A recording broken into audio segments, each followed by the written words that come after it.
So now it is my honor to introduce our keynote speaker for a fireside conversation. Cory Doctorow is a science fiction author, an activist, and a journalist. He wears many hats. Cory also consults for a nonprofit civil liberties group that defends freedom in technology law, policies, standards, and treaties. In 2020, Cory was inducted into the Canadian Science Fiction and Fantasy Hall of Fame. Amazing. And we will be discussing today, as was just mentioned, the privacy harms of tech monopolies and our collective power as users. This, of course, is one of those conversations that's going to be difficult to have in 60 minutes, but we are going to do our very best. I sat down with Cory last night and talked for about an hour and a half, and I'm so excited for all of you to hear from him today. So please join me in a round of applause in welcoming Cory Doctorow to the stage.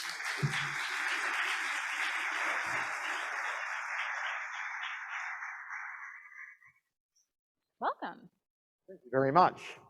It's a fireside chat, but the table is not on fire. I see them. Great relief here. Yes, this is a great relief, of course. Do want to mention just one more time before we get started, we want to take as many questions as possible. So again, you can use Slido. If you don't know how to use Slido, if you're here in the audience, then please ask someone from CIRA, and I know they'll be able to help you out. And please upvote your questions so we're able to see what rises to the top. All right, so I'm going to make note of the time so we stay on time. And I'm going to start with some of my questions today. And my first question for you, Cory, really is about surveillance capitalism, the issues with surveillance capitalism. And I've heard you say something really interesting in terms of talking about big tech and saying more or less that the problem is not necessarily the technology part, but kind of the big part.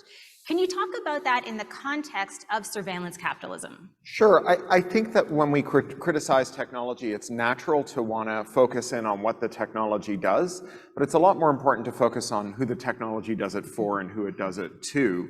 And the determinants of whether a company can abuse you doesn't really have much to do with its business model. I think that gets the orientation wrong, the causal relationship wrong. If a company has an abusive business model, we need to ask, how come that abusive business model is tolerated through policy? And I think the answer is either sometimes that the law just hasn't caught up to it. But in the case of mass commercial surveillance, the law's had a very long time to catch up to it. And so I think it would be naive to expect that Parliament was just too busy to address the issue. And instead, we have to look to the structural factors that allow firms to resist regulation that would undermine their profits, even if that regulation would also enhance the public interest. And when companies are very concentrated, regardless of whether they're technology or not, they find it much easier to capture their regulators. The more money you have, the more money you can spend on lobbying, obviously. And firms that are large or that form cartels are able to extract what economists call monopoly rents. That's the supernormal profits you get from not having to compete. So Facebook and Google at this point account for about 50% of the advertising money that is spent on publishers. And so they're able to cream off about half of that money. The commission prior to the rise of the duopoly was about 1/10 of that. So they've reached a 10x multiple on the normal margin by being able to collude to resist competition. There's actually material in the Texas Attorney General's case, antitrust case against Facebook and Google, that showed that they had a program called Jedi Blue, where they secretly colluded to rig the bidding auctions for advertising so they could put more money in their pockets. So of course, companies that are in a cartel have more money, but also companies that are in a cartel find it easier to figure out how to spend that money, right? If any given industry is composed of 1,000 similarly sized SMEs, small and medium enterprises, they're not only going to have a hard time agreeing on a single lobbying position, they won't even be able to agree how to cater their annual meeting, right? But when there's 5 companies in a sector, or 3 or 2, they can gather around one table, and if they can, they will. And so you end up with Facebook and Google disagreeing in the margins about how advertising should work and where it should go, but agreeing centrally that advertising should be surveillance-based and that this is good for us. And whenever there's some kind of evidentiary process to figure out whether or not we should curb that, they're able to show up and just Bigfoot civil society, smaller firms, even publishers to say, this is the only way we could conceivably run an advertising business. It's so interesting. I was reading as well that within a 10-year period, when we talk about some of the big tech companies like Google and Amazon, I read that between them, they had actually acquired almost 500 companies within a very short period of time. And I wanted to ask you, when did things start going wrong from a regulation standpoint? Because I think that's important before we talk further about surveillance capitalism. Yeah, there's a lot that changed in how we regulate markets about 40 years ago, and it coincides with Reagan and Mulroney and Thatcher and other world leaders that adopted a new economic policy that today we call neoliberalism. And one of the tenets of that was that we had been doing our competition law, our antitrust law, wrong all along. This was the theory advanced by a jurist at the time named Robert Bork. If you've heard of Bork, it's probably because you've heard the term to be borked. Robert Bork was unsuccessfully put up for a Supreme Court seat by Ronald Reagan and performed so badly that his name became synonymous with things that go horribly wrong. Bork had been Nixon's Solicitor General, and it didn't go well for him in the hearing. But Bork had this idea that whereas prior to the 80s, through the 90-year or so history of modern competition law, we had practiced competition law in order to prevent what was then called harmful dominance, which is the idea that when firms get very large, there are lots of ways that they can externalize their costs on the rest of us. Maybe they pollute, maybe they become the only employer in town and they treat their workers badly, or they're able to squeeze other businesses in the town, either because they're suppliers or because they say, oh, well, we won't let our workers go to your restaurant for lunch unless you give them a discount or whatever, right? There are lots of ways they can do that, and they can also distort policy processes. And of course, the other thing monopolies can do is raise prices on consumers. And what Bork said was that all of that stuff, except for raising prices on consumers, was a distraction. It was too qualitative, too hard to enforce in the same way for all firms. And so we should just focus on this one quantitative, empirical question: did a merger result in higher prices? And while that sounds maybe reasonable, because nobody wants to pay higher prices, it actually turned out that Bork's way of asking that question, did prices go up after a merger, was not the common sense way that you or I might ask it. There's a company called Luxottica Essilor that every eyeglass brand you've ever heard of belongs to them. Coach, Oliver Peoples, Dolce & Gabbana, all of them, one company. They also own LensCrafters and Sears Optical and Target Optical and every high street retailer, including like LensCrafters and so on. They also make more than half the world's optical lenses. Wow. And they also are the largest insurer in the world. And over 10 years, they've raised the prices of glasses 1,000%. And so you might say to yourself, well, this is an example in which a firm bought all of its competitors and then raised prices. Surely this is the kind of thing that antitrust would object to. But Bork would say, not so fast. We know that monopolies are efficient, he says. We know monopolies are efficient. You and I may disagree. We know monopolies are efficient. And so if their prices have gone up, before we assume that it's just greed, we should ask ourselves, did their wage bill go up? Did oil prices get higher? Is the moon in Venus, right? And the only way to know for sure whether it's the mergers that cause the monopoly is to build these abstract mathematical models that, by an incredible coincidence, only Robert Bork and his pals at the University of Chicago knew how to make and interpret, and which always seemed to show that there was no monopoly problem. So we've had 40 years of forbearance. 40 years ago, you would have never had a company that looked like Google, because Google is not a making things company, they're a buying things company. They made 1.5 successful products, a really good search engine and a pretty good Hotmail clone. And everything else that they made in-house, their video product and all the rest of it, including notoriously in Canada, their Smart Cities product, all crashed and burned. And all of the products they have that are successful, their tech stack, their video stack, their mobile stack, their server management, even their customer service tools, they all bought from someone else. Under historic antitrust theories, we just wouldn't let them buy those companies. Those would all be standalone businesses serving lots of customers. And Google wouldn't have been able to aggregate this vertical stack that they use to corner their whole supply chain. So speaking of Google, I'm sure many people in the audience remember this. In 2004, I think one of the first sort of signals, at least in my life, about surveillance capitalism was having a Gmail account, when all of a sudden we were served up ads, and we started to notice the connection between the ads and what was in our Gmail. Sure. And I mention this because I think there are some regions of the world, if I'm trying to be a little more optimistic, where the pendulum is trying to swing back. Mm-hmm. So I would love for you to put that in context when you look at surveillance capitalism. Are there places like Europe that are doing a better job? How does Canada fare? Put that into context for us. So there's a great tension here, right?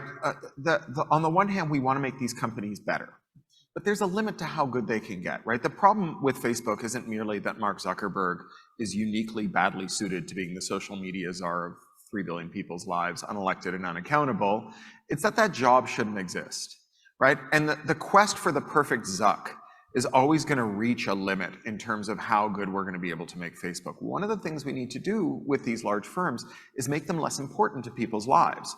So, you know, the mainstream critique of surveillance capitalism leans very hard into the commercial statements that the firms themselves make. When Facebook or Google go around to potential advertisers, they say, well, one of the reasons you should pay a giant premium to advertise with us as opposed to other smaller firms is that we have perfected the intersection of big tech and pop psychology. We take all this stuff like big 5 personality types and Myers-Briggs tests and whatever, we sentiment analysis, we blend it all together with big data, and then it's like a mind control ray. Whatever you want to sell, we'll sell for you. And the mainstream critique of surveillance capitalism says, all right, well, so Google and Facebook, they built this mind control ray to sell your nephew a fidget spinner, but then these evil billionaires like Robert Mercer stole it and made your uncle a QAnon conspiracist. And that, I think, is the kind of claim that we should interrogate and demand a high standard of evidence for. First, because everyone who's ever claimed to have a mind control ray, from like Mesmer and Rasputin to, you know, pickup artists or MK Ultra, they were all either lying to everyone else or themselves, right? Mind control rays, as far as we know, don't exist. And so when the companies claim that they can do it, we should want to inspect that claim and demand a high standard of evidence, not least because those claims are very self-serving to the firms, right? It would be remarkable if the only time large firms didn't lie was when they were boasting about how great their products are. So again, we should take those claims with a grain of salt, but then it raises this question, well, how is it that they are distorting our discourse? I don't think you have to reach very far to see it. If there's one company that does 98% of our search business, then if it puts the wrong thing at the top of the search listings, you'll believe it, not because they bypassed your critical faculties, but because that's where you get your answers. And if people use the one dominant social media platform and don't leave even though they say that they don't like it, maybe it's not because they figured out how to tap your dopamine loop. Maybe it's because they figured out how to take everyone that you love hostage. And if you leave Facebook, you leave behind the customers, the critics, the family, the communities, the friends that matter to you. And so you stay even though you don't like it. The same way that you might hang out in a restaurant or a bar you don't like because all your friends are there, you know? And what that says is that we need to make sure that as we lean into making these companies behave better, that we don't preclude new market entrants by creating compliance burdens that are so high that nobody can afford to compete with Facebook, and we can't afford to make Facebook any smaller. So these are the two contradictory currents running through our policymaking. In Europe and in Canada, we have these harmful content rules that have been proposed where we're asking all online platforms to be able to moderate at a scale and with a precision that is very hard to contemplate. And we're doing it to address really real problems, right? Why are people who are subjected to systemic ongoing harassment on Facebook still on Facebook or Twitter? Well, it's because if they leave behind all the people that matter to them. But if we say to Facebook and Twitter, you are now tasked with the job of making sure that nothing bad traverses your network, we're also saying to them that you can't let other networks interconnect with yours, because that would be communications that are beyond their control. And what that means is that you could never say to them, you must be interoperable. You must allow there not to be just one Facebook where all the decisions are made according to one set of policies, but lots of devolved communities that make their own community standards and that federate with one another based on whether they think the community standards are compatible with someone else.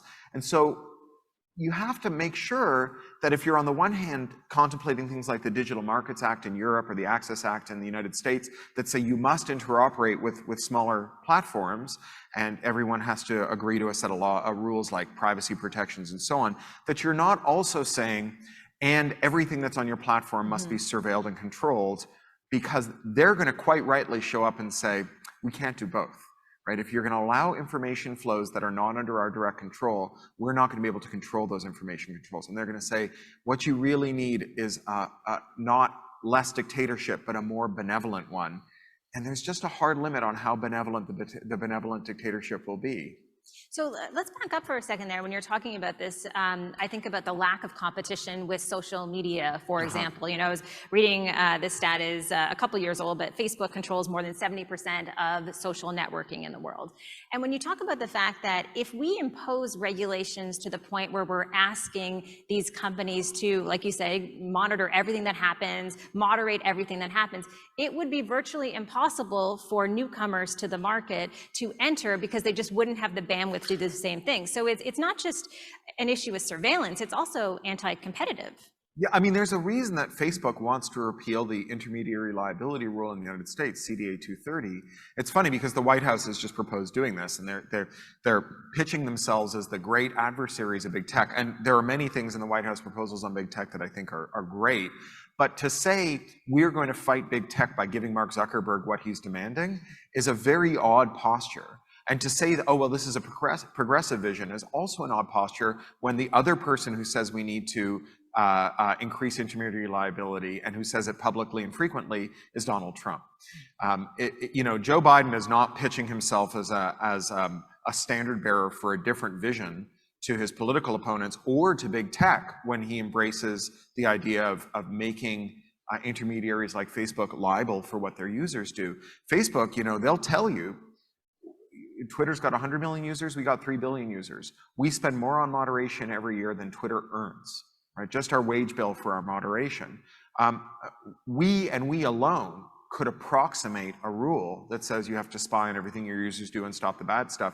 And, you know, in truth, they could spy on all their users. They can't stop all the bad stuff. We know that. We know that, you know, if you have a rule that says this is what we mean when we say harassment and you mustn't do it, that dedicated harassers, people whose vocation is trolling people, will create lots of accounts and they will figure out through trial and error what the bright line is between harassment and not harassment, and then they will sit on that line and they will engage in conduct that is almost but not quite harassment, whose victims will experience it as indistinguishable from harassment. Right? So there just isn't like a 3-ring binder with enough exceptions that's fat enough that you could capture everything that is both harassment and almost harassment. And so they're always going to be able to get away with it. But Facebook will be able to do more to curb it than other platforms because they have a much larger budget. They have monopoly rents. They're able to defraud advertisers and publishers with impunity and siphon that money off. And as a result, if we say to them, this is the rule, then they'll go, great. The additional wage bill for our moderators is nothing compared to the additional profits we'll realize when we no longer have to fear a competitor. Remember, Mark Zuckerberg woke up in a cold sweat a little over a decade ago and sent an extremely ill-advised email to his COO, or CFO rather, saying, we must buy Instagram because it is better to buy than to compete, and our users are leaving our platform because they like Instagram better. We should just buy that one too.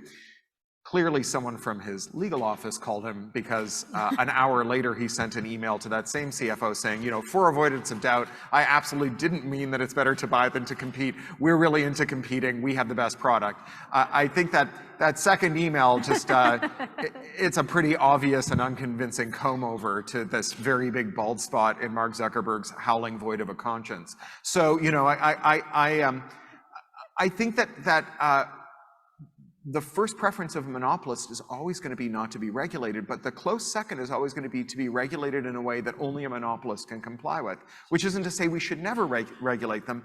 It's to say that we should regulate them in ways that make them less important so that the dumb mistakes they make don't hurt as many people. Absolutely. And I have to tell you that that was the best sentence I have ever heard in my life. And I hope someone wrote it down in terms of combing over the bald spots of Apologies to people with bald spots. I myself have an incipient bald spot. I'm a man of a certain age. So. Well, I want to come back to the question about Canada. We have so many people who are watching online, who are in the room today, and having this conversation, I think many people feel helpless. They're not sure what can be done. Can Canada even play a role in all of this to make things better?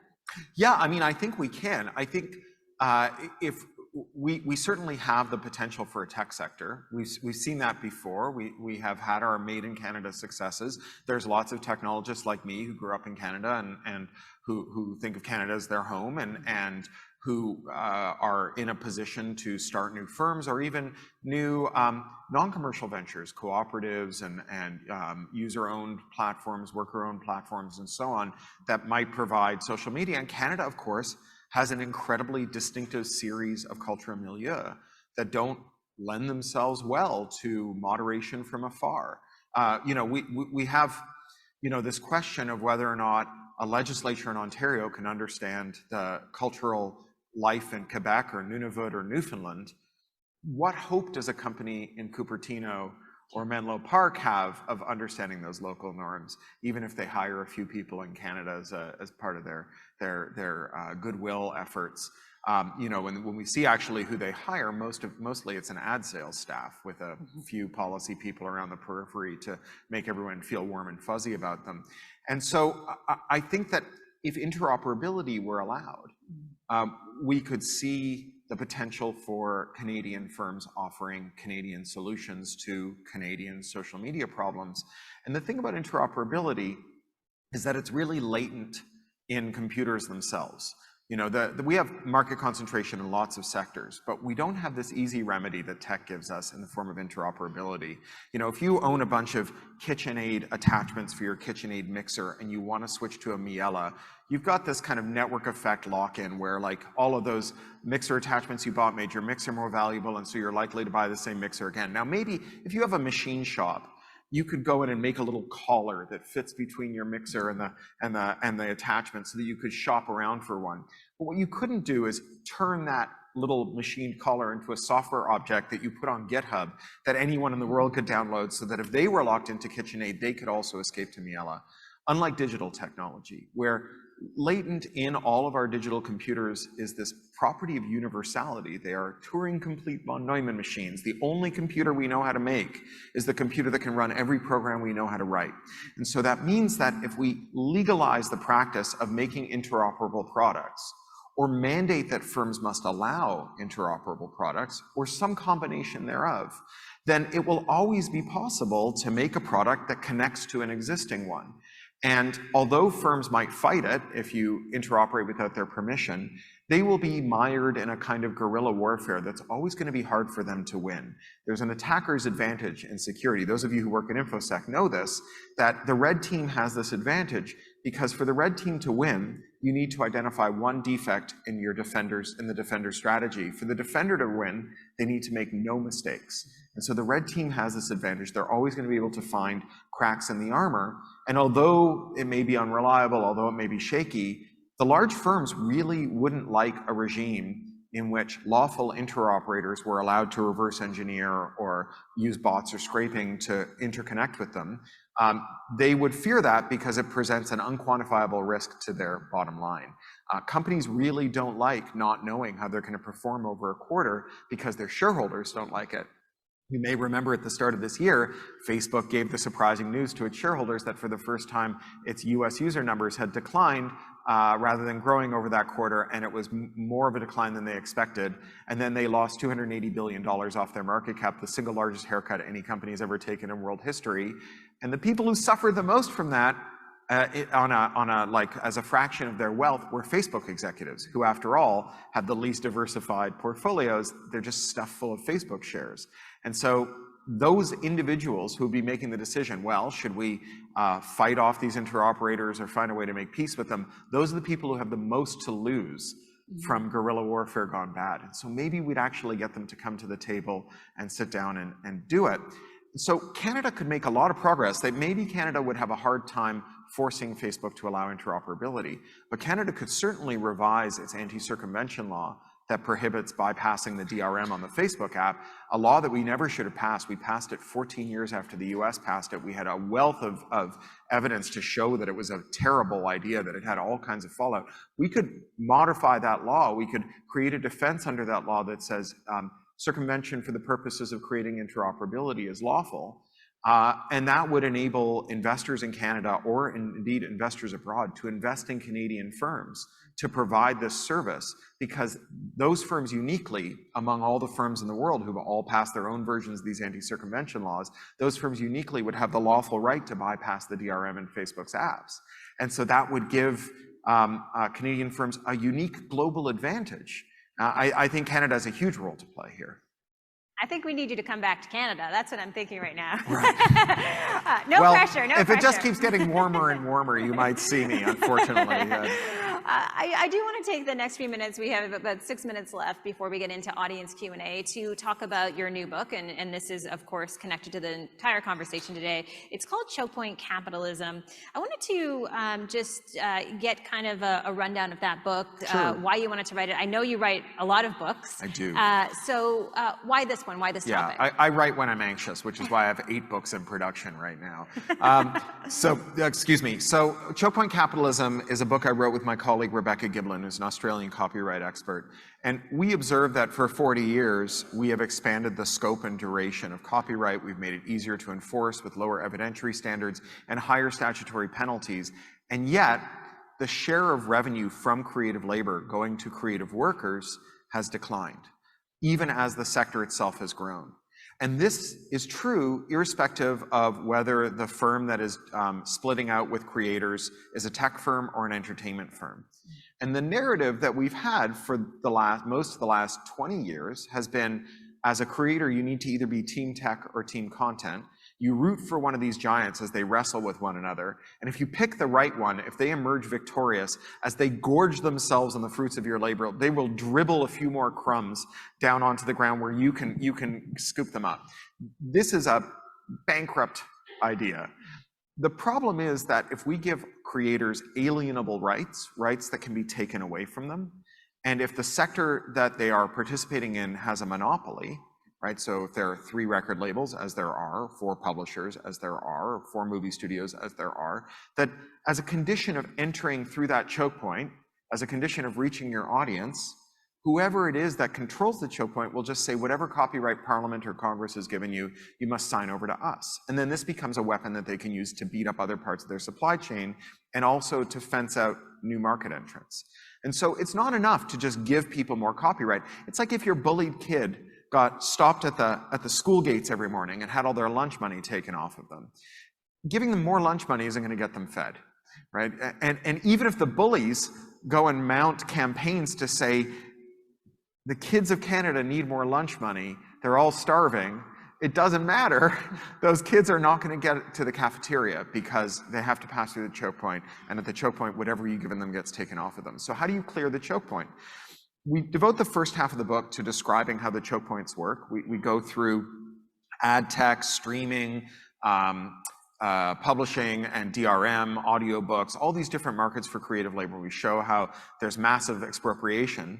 And then the second half of the book is devoted to extremely detailed technical proposals for state, local, national governments or provincial governments, as well as individual creators, creators groups, and technologists to unrig these markets, to open up the choke points, things that actually deliver value. And some of them are actually pretty straightforward. So anyone who's got a royalty arrangement with their publisher or label or studio typically has a clause in their contract that permits an audit of their royalties. If you audit your royalties and you want to get a settlement, if you find an irregularity, and you want to get a settlement from the firm is likely to say, we will fight you on this payment unless you take a non-disclosure agreement as a condition of your payment. Well, what that means is that if you find a bunch of money that your publisher or label or studio stole from you, in order to get that money, you have to promise not to tell any other similarly situated artists where the money is and how to go and look for it themselves. Now, almost all of the contracts related to creative labor are consummated in New York State, California, and because of Amazon, Washington State. And those 3 state legislatures could adopt short bills that say, we, the legislature of Washington state, declare that it is against public policy and therefore unenforceable for there to be non-disclosure in relation to accounting irregularities and royalty statements. At the stroke of a pen, with 3 short bills, we could enhance the revenue of every creator in the world. We could put, like, as opposed to copyright, which has this story where, like, well, we'll give you more enforcement powers, you can find the bad guys, you can try and use the enforcement powers against them, then maybe you'll get more sales, then once those sales are turned into royalties checks, you'll get more money. We could just, like, tomorrow say, all the wages that were stolen from you, you can find and retrieve. Right, so that's what we tried to do with this whole back half of the book, is build these shovel-ready proposals, right? To actually, like, give writers more than the right to feel aggrieved about how they're being treated, to actually, like, put groceries in their fridge, braces in their kids' teeth, pay their mortgages, do the things that actually matter more than just feeling indignant because your rights are being abused. We just have about a minute left before we go to audience Q&A. Sure. And I wanted to ask a question on behalf of the audience virtually and in person here, in terms of really what can an individual do if they're a creator and they're concerned about some of the issues that you just presented, if they're worried about surveillance capitalism, if they're worried about regulation. It does feel kind of daunting. Yeah, I think it is daunting. You know, I'm quite proud to say that one of the publishers that rejected Choke Point Capitalism said, we love this book, but all the solutions are systemic and not individual. And that's because they're systemic problems. Right? In fact, I think a lot of the time when we feel hopeless about problems that feel urgent to us, it's because we've been told that the only mode in which we can address important problems is as individuals, right? If you're worried about the climate emergency, recycle harder. If you find that you have to drive to work every day and burn up a bunch of dead fossil algae to get to work and back, dig a subway, right? Even Elon Musk can't manage to dig his own subway. We had a lot of holes in the ground, but none of them seem to be working yet. And so if you can't solve this individually, it doesn't mean it can't be solved.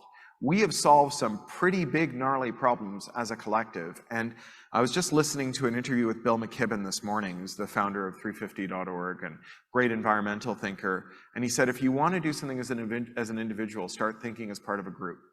Find groups to get involved with.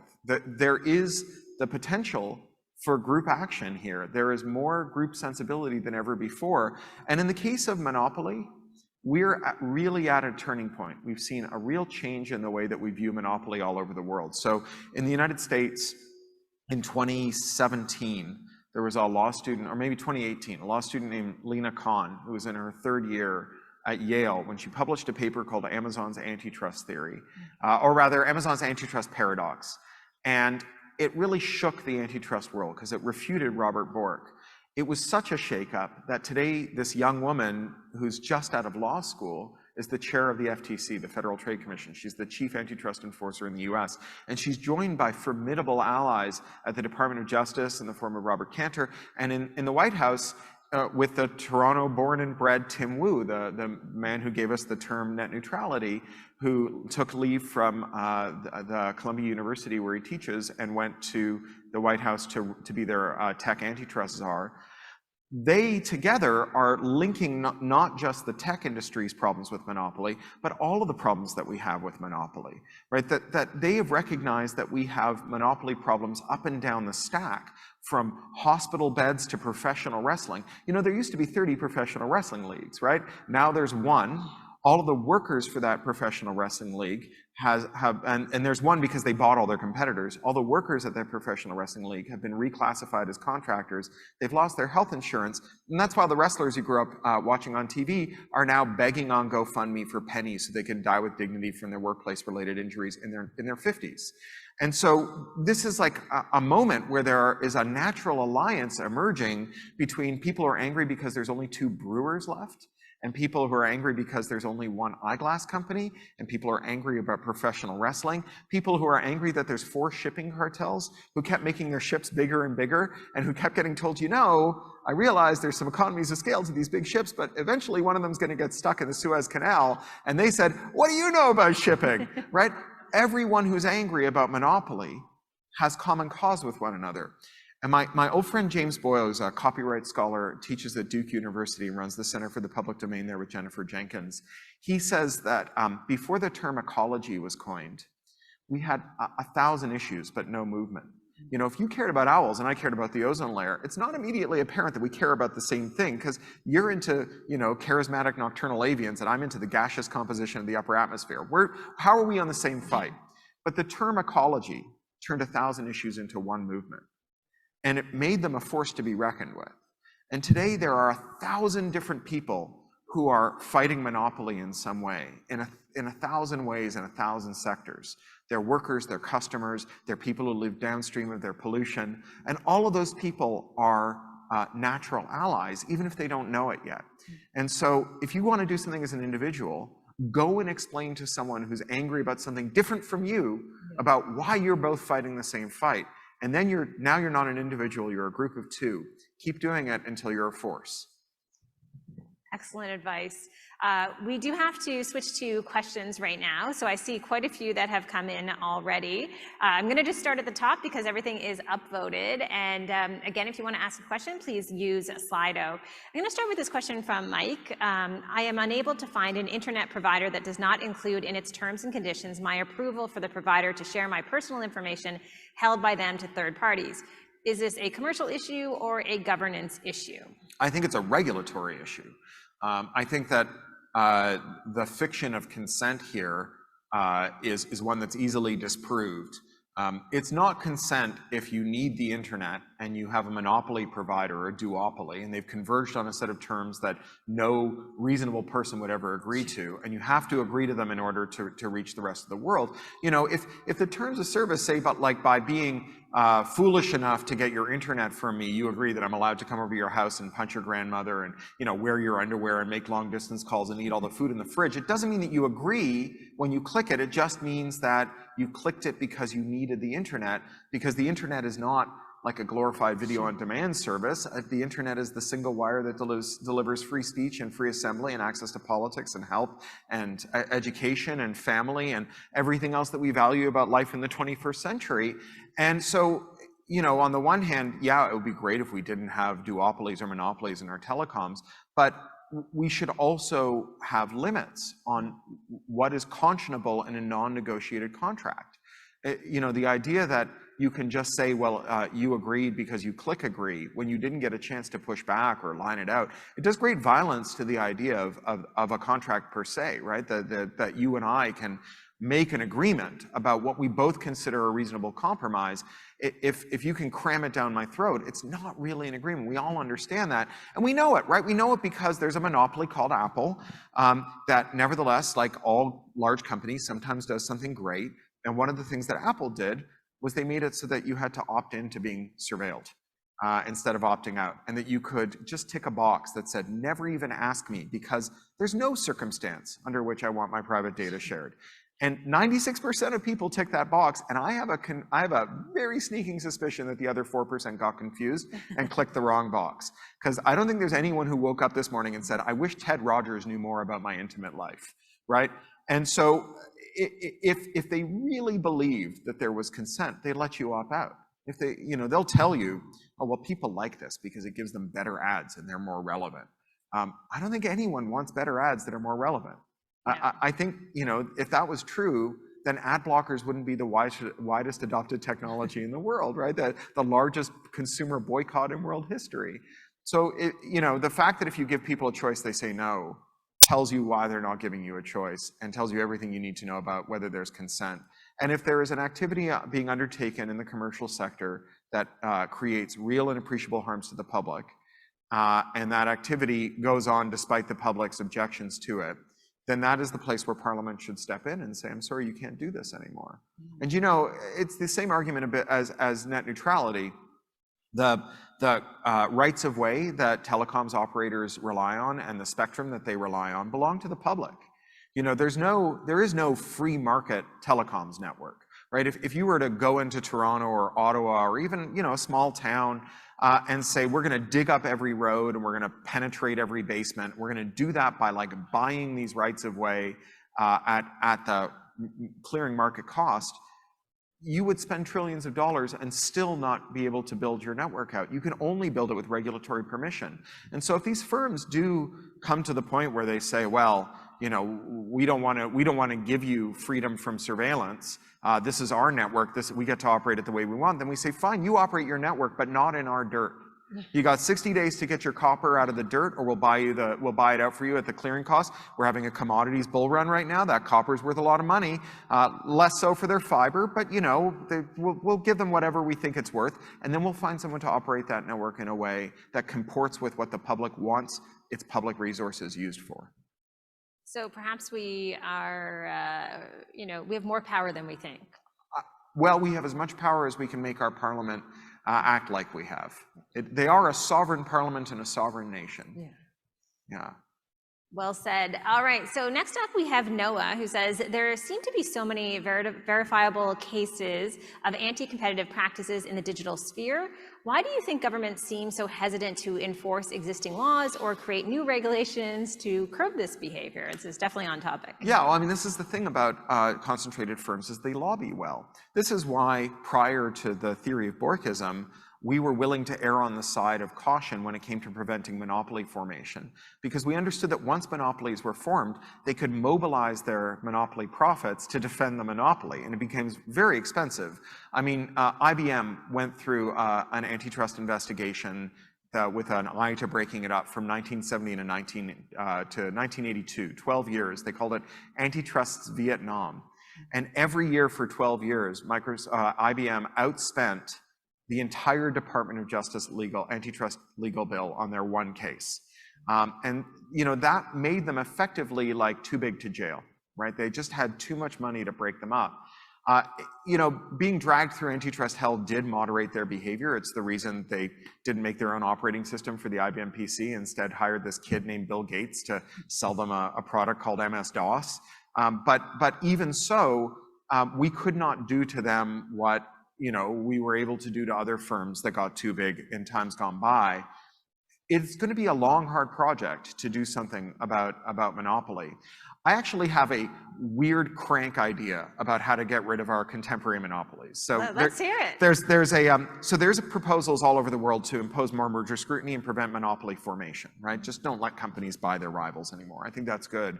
But if you don't let companies merge, then you leave them vulnerable to the companies that have already merged, because they're going to have all the negotiating power. They'll be able to squeeze them. You know, when there were 12 publishers, Amazon found it really hard to play divide and rule. Then they all merged, and now you have Penguin, Random House, Simon & Schuster. That's like it's not even an 800-pound gorilla. They're like an 800-kilo gorilla now that is actually somewhat holding its own against Amazon because they were able to merge. And if they hadn't been able to merge, Amazon would have just picked them off.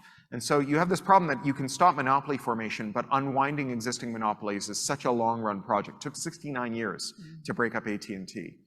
So how do you do it faster? I think you could create a 2-year capital gains holidays for gains realized by unwinding economically significant mergers in the 21st century. And then you just wait for the corporate raiders, who after all spent the last 2 decades of the last century breaking companies up, and who spent the first 2 decades of this century merging them together. You just have them go out and break them up again. Right? These activist investors, the most rapacious, worst people in the world, would be pitted against the other worst, most rapacious people in the world, who would show up and demand that those firms be broken up, and not over a 10-year horizon, but right now, because there's a 2-year horizon, there's a 2-year limit. Now you'd have to make sure that they couldn't extend it. You'd have to have a moratorium on remergers with newly created firms, all of that stuff. But and you'd have to make your peace with like bribing the people who created the problem to solve the problem, which like sticks in my craw. I'm not gonna lie. That's why I said this is a weird crank idea. But you know, there are domains in which we're prepared to give much worse people even more money, right? There are the proposals to pay petrochemical companies to treat their reserves as stranded assets and to buy them off of them, to, you know, spend a couple of $1 trillion buying all the oil from all the oil companies and then just leaving it where it is. You know, despite what Justin Trudeau told the oil industry, a country could have trillions of dollars in the ground and still leave it there, and in fact must. And so maybe we'll make our peace with this. Maybe this is how we figure our way through it. It does stick in my craw, though. I'll say that. Well, this is another great question from John. What groups would you suggest we search out who are possibly working on some of these daunting problems? Yeah, well, so at least on the tech side, in terms of monopoly, in Canada there's openmedia.ca, and then globally there's the Electronic Frontier Foundation, the nonprofit I work with. But there are many others. There are lots of groups that are working for local economic autonomy, groups that are trying to figure out how to force divestiture from banks, or building credit unions and alternative financial institutions. All of that has a role. And then if you're in a union that has a pension fund, one of the things that you can do is become active in how your union allocates its pension funding, because one of the major sources of capital for anti-competitive mergers is pension funds, and these are the firms that are destroying your job, right? It's quite an irony that you have workers who are destroying their jobs in order to safeguard their retirement. Great advice. Question from Tricia, and just a reminder to everyone, we have just over 10 minutes or so for questions, so please submit your question if you have one. Tricia says, according to Donella Meadows, there are multiple types of leverage points that can be used for systemic change. What are the leverage points that can be used, what are the leverage points that are in the arena of surveillance capitalism, and how can average people help move those along? We keep jumping as we are erasing messages. It makes it fun to read. So I would say that as I tried to sketch out before, interoperability holds out this particular remedy for antitrust in tech. And surveillance in tech. So people don't want to leave Facebook even though they know it invades their privacy, not because Facebook is addictive, but because the people they love are hostage on Facebook, right? Convincing all of your friends to leave Facebook is transcendently hard. It's what economists call the collective action problem, right? The collective action cost. People aren't going to organize like everybody quit Facebook day next Wednesday at 3 p.m. That's not how Facebook grew, right? When Facebook was taking over from MySpace, people didn't have to choose between Facebook and MySpace. Facebook made a tool where you could give it your login credentials for MySpace, and you could switch to Facebook, and this bot would log into MySpace pretending to be you, scrape all the messages out of your inbox, and it would put them in your Facebook inbox, and you could reply to them, and it would push them back out to MySpace. So you didn't have to choose between the people that mattered to you and surveillance on MySpace's platform. We forget this, but Facebook's original pitch was, stop using MySpace, they spy on you. Come use Facebook, we won't. Yeah, I right? did forget that. I remember Tom, though. Yeah, 2008, right? That was Facebook's pitch. We're not going to spy on you. Come use Facebook. And so people didn't have to choose between more privacy and remaining connected to the people that mattered to them. They shouldn't have to choose that now. Mm-hmm. And so we have, as I mentioned, these proposals in law to force Facebook to expose an API and allow third parties to connect to them. Those proposals come with privacy safeguards that require these new interoperators to behave themselves in a way that comports with the public interest. They also bind Facebook to behave in this way. And they take away from Facebook and the other large platforms the right to make the decision about who is and isn't a good user of their or a guardian of their users' privacy and safety, and instead they create objective criteria that says this is the kind of interoperator we want, this is the kind that we don't. That's really important, but it's incomplete because Facebook will still, and the other large platforms, there's proposals to make Twitter open up, there's proposals to make Salesforce open up, there's proposals to make Microsoft open up, there's proposals to make Apple open up its App Store, and so on. All of these firms are still going to have the normal information security problems that every firm has, whether or not it's a walled garden. There's going to be people who are trying to steal their users' data, and because these APIs are going to be an important, powerful way of extracting user data, they'll be a target for this. And we want these firms to have security teams that when they think there's an attack underway, that they shut down those interfaces. But we're going to have a really hard time figuring out whether they shut down the interface to this company that's competing with them because they, in a bona fide way, believed that they were doing something sneaky, or because they just wanted to make life miserable for them and make their users quit, right? And so what we can do is, in addition to having these mandates, which when they are violated, we might spend years trying to figure out whether they were legitimately or illegitimately shut down and whether this was bad conduct or prudent conduct, we can also immunize these new market entrants from liability under copyright, patent, cybersecurity, and so on, if they use other tactics like the ones that Facebook themselves use, scraping, bots, reverse engineering, and when the API shuts down, they can fall back on other tactics. And as I said, I think Facebook would prefer to use the API than fight hand-to-hand warfare with rival technologists. And I think that the threat of that, the knowledge that firms are allowed to engage in these historically valid conduct that was once widespread in the tech industry, but has been all but extinguished by monopoly firms changing the laws so that what they did can't be done to them, that will cause them to color within the lines. But if it doesn't, right, and you know, no one ever lost money like betting against the hubris of tech executives. So maybe they'll go ahead and do something bad and dumb and foolish. If that happens, then we'll at least have a remedy to fall back on. We'll have the ability to reestablish these links between you and the people you left behind on Facebook by other means, by scraping and bots and reverse engineering. It won't be as reliable, but it will be harder for them to shut down. And you know, between those two, you get something that's a bit like two-part epoxy, where you've got the mandate that's like rigid and strong but brittle, and you've got the sticky, gooey, but very flexible reverse engineering technologies, and you put them together and you get something that has the best of both worlds. It's resilient and strong. Excellent. Barry has two questions, so I'm going to read the first one, and the second one is more of a personal question about where Cory lives. So Barry says, I've been writing to the CRTC and my MP for 20 years to ask that MVNOs be allowed to operate in Canada, but nothing ever happens. How can we get our government or CRTC to allow MVNOs in Canada? Yeah, I mean, I think that it tells you that our Competition Bureau and our regulators are asleep at the switch. And you know, you would expect that as a first line, the CRTC would have stepped in to block the consolidation in mobile. Because, you know, the answer to like, why aren't we getting MVNOs? MVNOs are mobile virtual network operators. It's what Google Fi is and so on, all these other carriers in the US and elsewhere that piggyback on other people's networks through service guarantees. You know, the reason we don't get them is because we have a very small number of very large mobile operators who, even though demonstrably it's in the public interest to have MVNOs, whenever there's a hearing about whether we should have MVNOs, are able to flood that hearing with comments about why we shouldn't have MVNOs. If there were lots and lots of firms, some of them would be in the MVNO supplying business, and they would be out there exposing the weaknesses in the other one's arguments. They would have this adversarial process that would produce the evidentiary record that regulators could use to make good evidence-based decisions. We would also, if the sector were more pluralistic, there would be people who understood the sector who didn't work in it. Because one of the things about highly concentrated sectors is they become extremely esoteric, and the only people who really understand them are their insiders.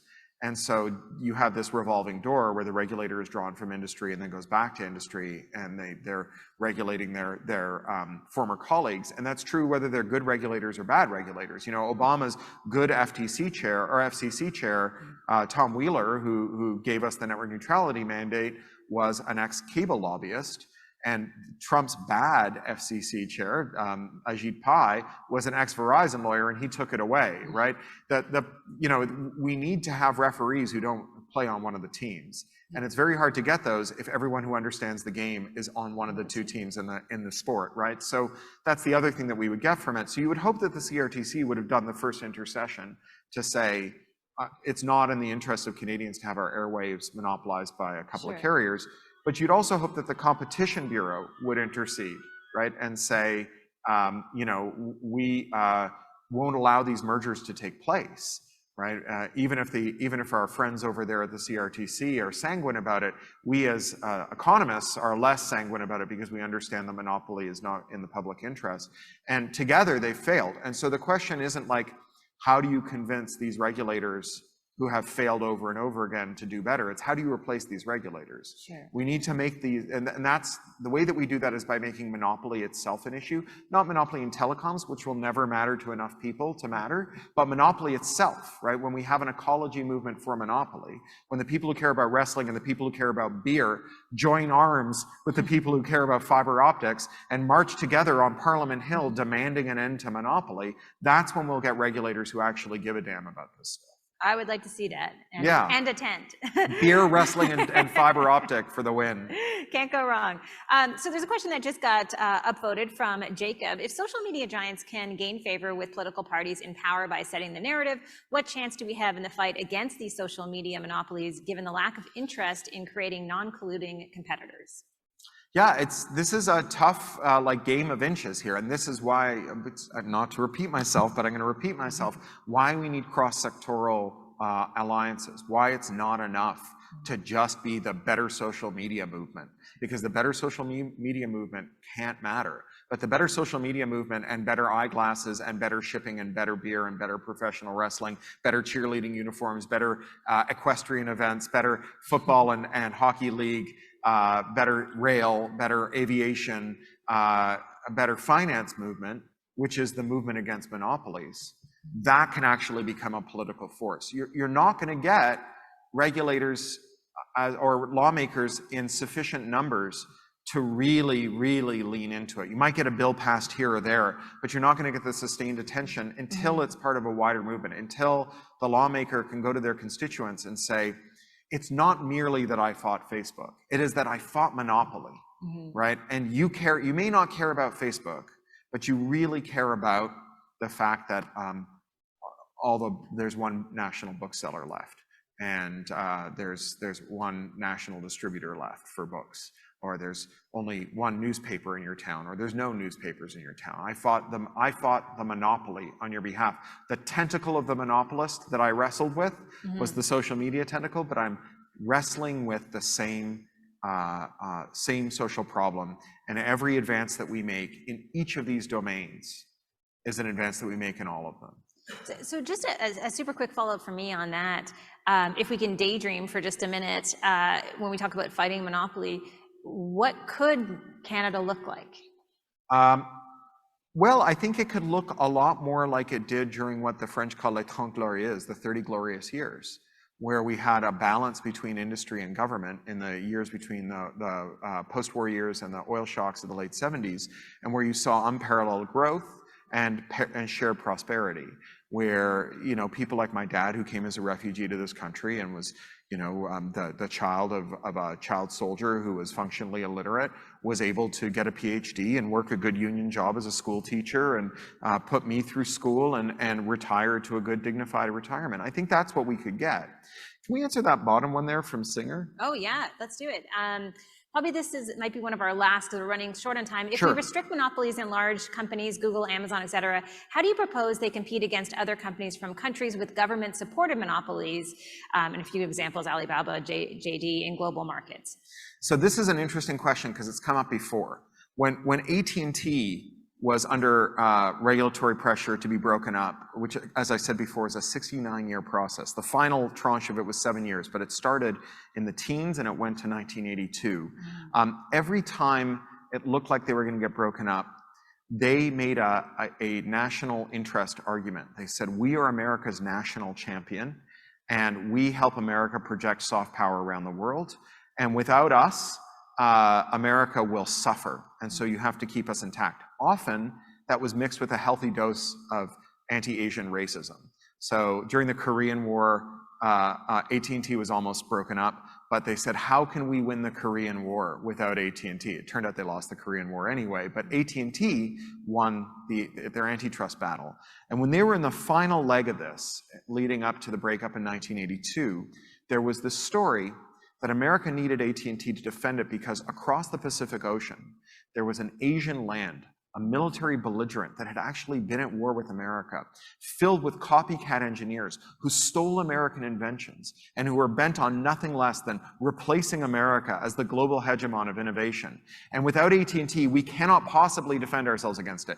It wasn't China, it was Japan, right? Same story, one country over, right?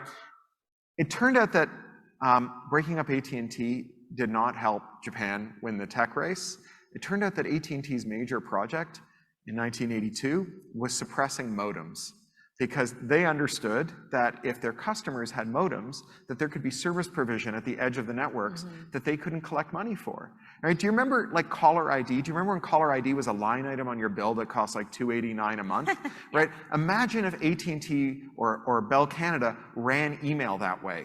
And before you open the message, if you wanted to see who it was from, it would cost you $2.89 a month. I'm right? surprised they haven't tried that. Well, so the telecoms industry for a long time was addicted to what you might call the urinary tract infection business model, where instead of value flowing in a kind of healthy gush, it comes out one painful drip at a time, where, you know, every service that you might want tax another line item on your bill for 50 cents, $1, $5, what have you. You may remember Bell had a thing called ALEC that was a terminal that charged you effectively by the keystroke that connected to information services modeled on France's Minitel. So that business model is incompatible with users having their own modems. And so AT&T had done everything it could to suppress modems. And once they were broken up, that project went by the wayside, and we got the commercial internet. Now, say what you will about the commercial internet, and say what you will about whether it's good or bad that America can project soft power on the world, but only an idiot would say that the internet was bad for American soft power and prosperity, that it lowered America's footprint in other countries. So China actually knows this, right? Xi Jinping has been rounding up billionaire leaders of Chinese tech companies and sticking them in gulags. Not that I'm advocating that. I think that is a bad thing. Nobody should be in a gulag. However, the argument that China is readying its tech monopolies to serve as soldiers to project Chinese power abroad, it's like not a thing that China appears to believe. And even if China did believe it, history tells us that it doesn't work that way. That firms that are at the scale that we're talking about here, those firms are not the national champions of the nation of America or the nation of Canada. They're the national champions of the nation of Facebook and the nation of Apple and the nation of Google. That they don't really see themselves as having any kind of national loyalty and acting as agents of their nations. I mean, in ways that, you know, sometimes I like and sometimes I don't. You know, the fact that Apple sees itself as not a part of the American security apparatus is why they quite rightly resisted the FBI's calls to backdoor their encryption after the San Bernardino shooting. But also the fact that they're not involved in geopolitics at all and are just chasing their shareholders' interests is why when the Chinese government insisted that they install backdoors in their encryption, they did so, right? And that exposes a lot of Apple users elsewhere in the world to very grave risk.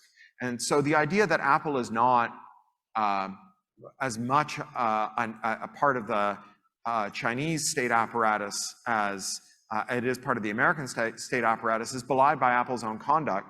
When Facebook was courting China and trying to get into the Chinese market, which it mostly failed to do, Mark Zuckerberg read and wrote book reports about Xi Jinping's book. He may be the only person who's ever read it. By all accounts, it is an unreadable, turgid mess. But he himself read it and prominently displayed a copy on his desk. This is not what your national champion does for you, right? Honestly, the way that you get national champions is by having democratically accountable policies that are arrived at and projected by your democratically accountable legislature, not by hoping that large firms look inside themselves and decide that what they really want to do is not serve their shareholders wherever that may take them, but instead they want to serve the country that birthed them, because that is a sucker's bet. Well, thank you so much for that. We are out of time. I know we didn't get to the top question. Why did you move to Los Angeles and leave Canada? Any final comments on that? Well, I moved to LA in part because my wife has a job there. And so we go where our family takes us. Every place is having the same problems as every other place.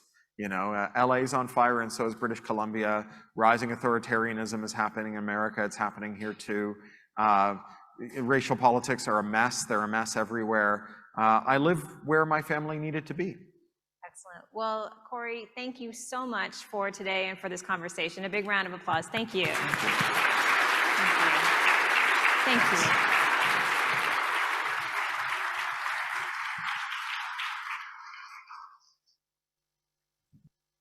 You guys got a sample of what Cory and I discussed last night, so certainly lots to think about. Thank you again, Cory. Cory has lots of books that you can all check out, podcasts, lots of reading to do, so lots to think about over the days and weeks to come.